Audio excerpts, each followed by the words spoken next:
That's a good one. Just shoot that one, guys. Standing by Today we itself, will what's discuss that? the method of determining when a fight is a lost cause. Today we will discuss momentum.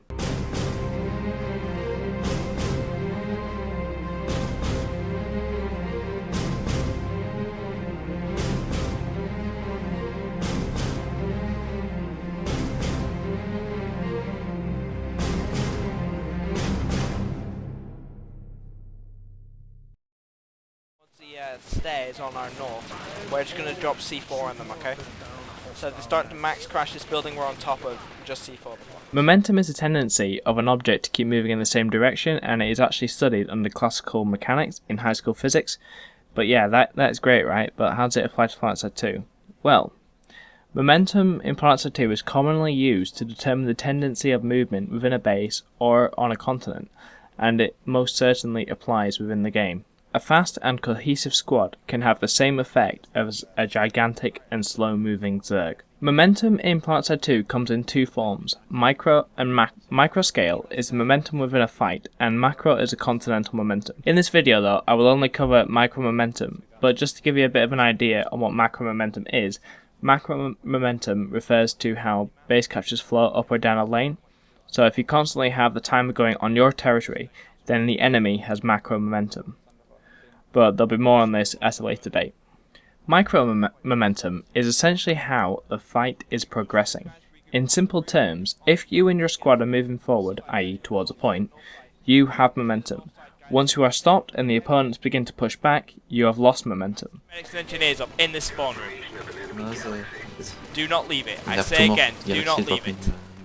So rather than numbers in a fight, which side has momentum is the most important factor in who will actually win. Consider the classic max crash icebreaker.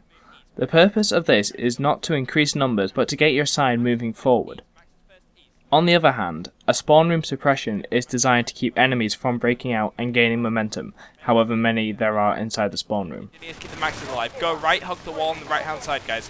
Hug the wall on the right hand side and go up those stairs. So within a base, it could be considered that there are two forms of momentum, attacking momentum and defending momentum. For attacking momentum, when you are trying to push an objective, you need to be on the front foot, and you will have momentum to reach the objective. An objective is usually a point, but it can also be a choke point, enemy spawn, and so on. Go behind those maxes. Get behind those maxes, guys. Get behind the maxes and move. For defending momentum, when you're defending an objective, at some point you'll have to take a fixed position and stop moving.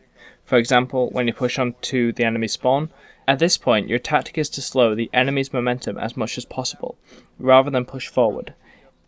This is when a push turns into a hold. If you can slow the enemy's push for long enough to flip bases, that is a success on your part, as you will take the base.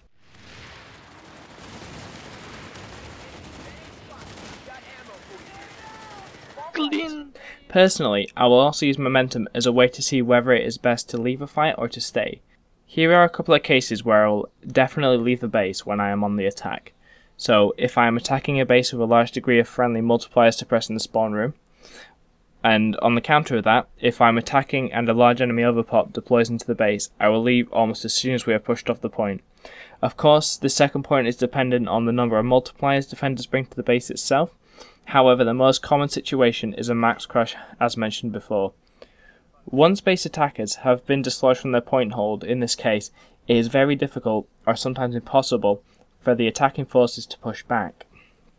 These are the two most common situations where I would consider leaving a base, when the momentum favours the defenders or attackers to such an extent that shifting them is impossible.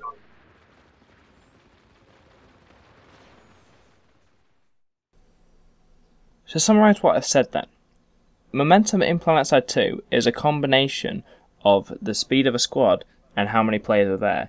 If you are going up against a very large cohesive force, they will be nigh on impossible to stop without even numbers.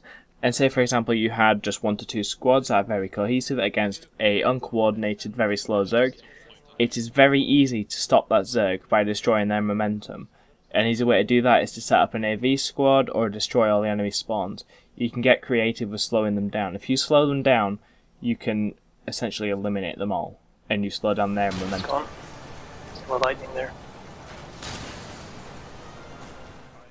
Thanks for watching, guys. Hopefully you enjoyed the video. So if you liked it, please give us a nice little thumbs up so we know. And if you hated it, give us a thumbs down if you thought it was absolutely god-awful. And feel free to leave a comment if you have any other thoughts regarding this. And hopefully see you next time for another leadership and tactics video. So goodbye for now.